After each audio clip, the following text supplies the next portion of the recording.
Hey everybody, hope you're doing okay. Today we are going to be talking about how to solve equations using the logs that you guys learned last week. So you can follow along with the 15.2 notes. If you printed those out, I will be going through those to help you learn how to do this today. Now I'm going to show you two ways to type this into your calculator. If you downloaded the emulator off of my Canvas page, then you will have a current version of a calculator, or you can get a very basic calculator. I have a TI-83 Plus, but you will need some kind of calculator for today's lesson. Okay, so first I'm going to start with what we're using logs for is to be able to solve equations that have an x up in the exponent. That's the purpose of logs. So remember last week we talked about 10 to what power equals 15? This one is not doable without the calculator because it is definitely going to give you a decimal answer. So we can rewrite this in log form. If I use what I used last time, base stays the base. Remember a base 10 is implied, so we don't have to write that one. Base stays the base and the others switch place. So in order to figure out what this would equal, I could type log 15 into the calculator and I could solve for x.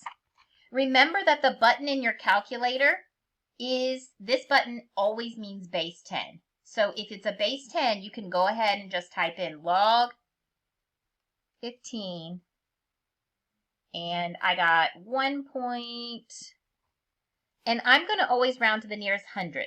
So 1.18 would round that.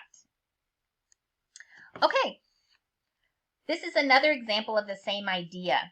So log base e, we never write log base e. What do we write instead? You guys remember from last week? Remember log base e is the same as natural log, and we write that with an ln. So instead of this base of e, I'm going to write natural log, the others switch place. So if I find the natural log of 1, I will be able to evaluate what this equals. There is a natural log button right below the log button on your calculator, so you can hit ln, whoops, I didn't put my 1, natural log 1. Natural log 1 is 0, which makes sense because remember anything to the 0 power is going to equal 1, so we could have done that one without a calculator. Anything, any base to the power of 0 would equal 1, so we know that if this equals 1, it has to be a 0. All right, I'm going to teach you two ways to solve exponential equations today. Number one, I'm going to show you when the bases are the same, we can actually set the exponents equal to each other. But let me show you why. Let's look at a simpler example. If you look up at your math review question for today, if you look at this question, it is very easy to see that this x has to be 4 in order to make this a true statement. 2 to the 4th equals 2 to the 4th. That is a valid true statement. So you can therefore surmise that if the bases are the same, you can go ahead and set the exponents equal to each other and solve from there. So looking at the example down below, the bases are the same. Therefore, I can set the exponents equal to each other and solve it just like a regular equation. So I'm going to subtract x, and I'm going to divide by 3. So now x is 2. But let's verify and make sure that's true.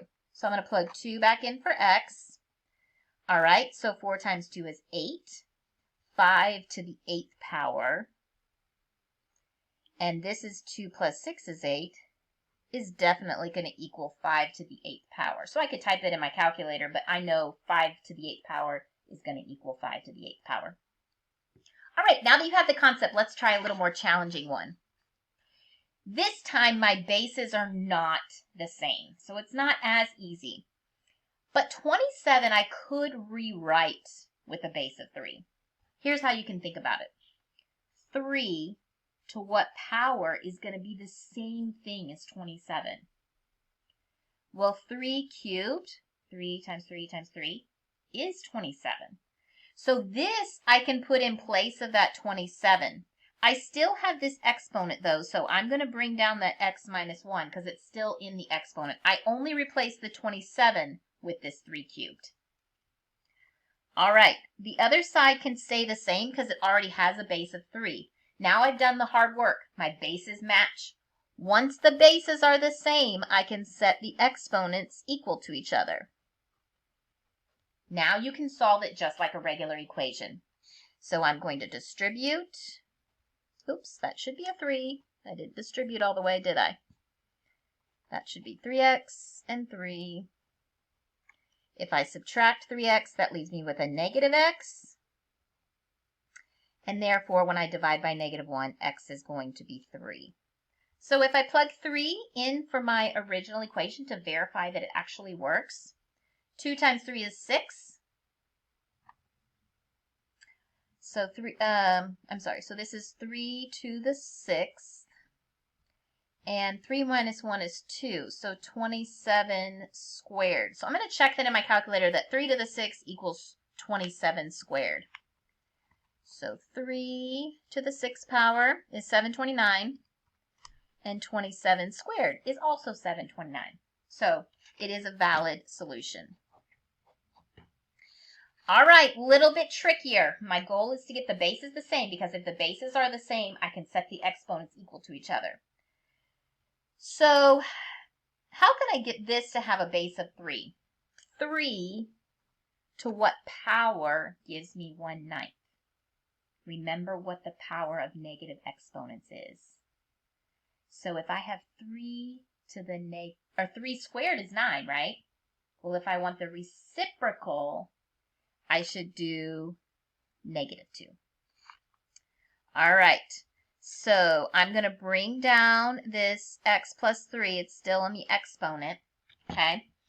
And this already has a base of 3, so I did not need to change it. Sometimes you have to change both of them, but you just want to make sure you get the bases the same, because once you do that work, you can drop the bases, set the exponents equal to each other, and solve from there.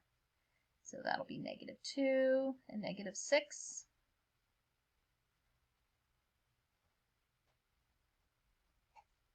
So I got x is negative 2. Okay?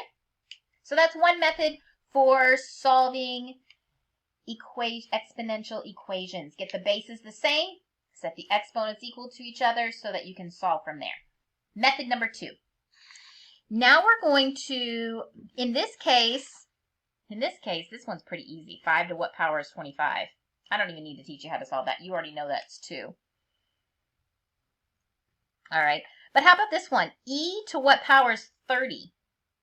Well, this one would be really hard to get the bases the same. In fact, impossible, because E is 2.71. Remember, it's a huge irrational number. And so there's no way I'm going to be able to get these bases the same in order to be able to solve. So I have to have a different method. In this case, I would use logs. Now, anytime we have an E, remember we have to use natural log. So if I convert this into log form, natural log, base stays the base, the others switch place. Now I have something that I can type into my calculator. It tells us to round to the nearest hundredth. So I'm going to type in my calculator natural log of 30. And if I round to the nearest hundredth, that is 3.40. The next number is a 1, so I'm going to leave it at 0. Okay, next one. Go ahead and try this one on your own. I'm going to let you think about it.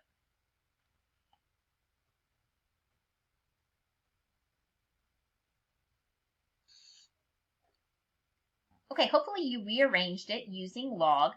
Base stays the base, the others switch place. Now we have something that we can type into your calculator.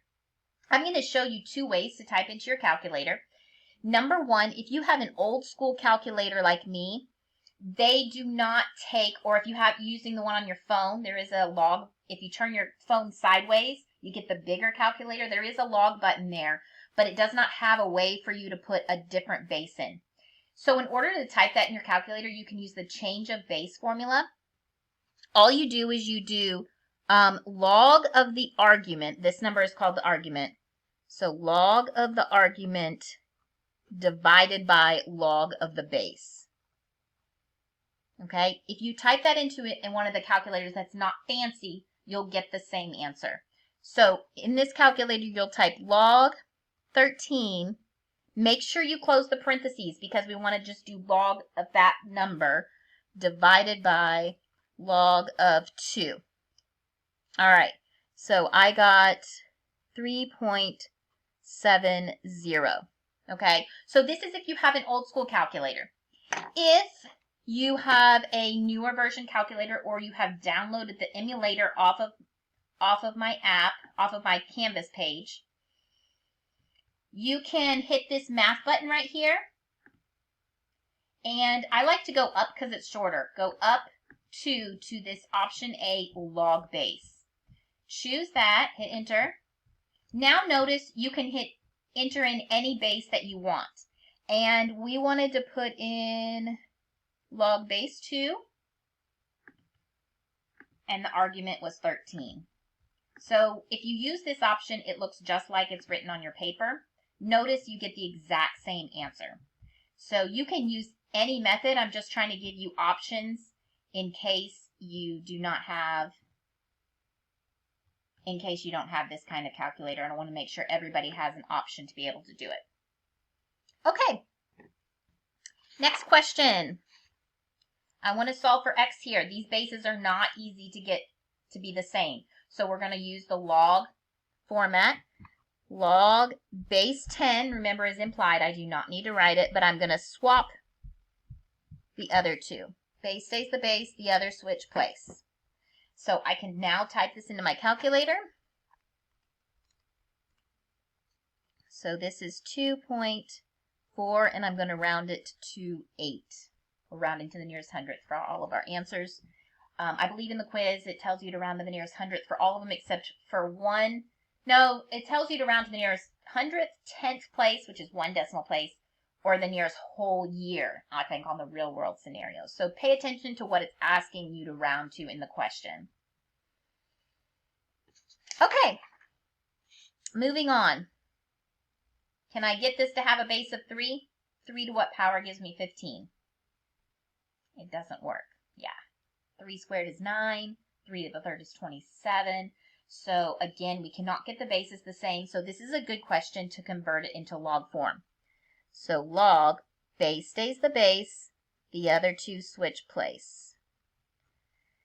All right. Now, I'm going to type this into my calculator.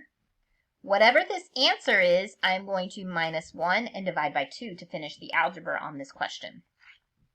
So I'm going to do my old school method on my old calculator here. Log 15 divided by log 3. It is helpful to not clear out this number or round this number. It's more accurate if you hold this exact number here, because the more you round, the more inaccurate your answer will be in the end. So I would not round and go ahead and subtract this 1 because that would be your next move, and then hit divided by 2. That'll give you your most accurate answer. So my answer here is 0.73.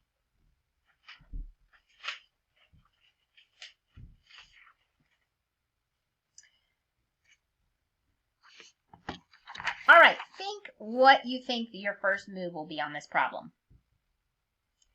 Remember, we always do algebra backwards when we're solving equations. We do PEMDAS backwards is what I meant to say. We do PEMDAS backwards. We do our order of operations. We look at adding and subtracting, multiplying and dividing. Last, we do exponents and logs. So I want you to think about that as you're solving this problem. So your first move should be to subtract this 8. So I'm left with 12 here. We took care of adding and subtracting, multiplying and dividing. So I'm going to divide by 2. So I'm left with e to the x equals 6. This is the step I now need to convert it into log form because I'm stuck here.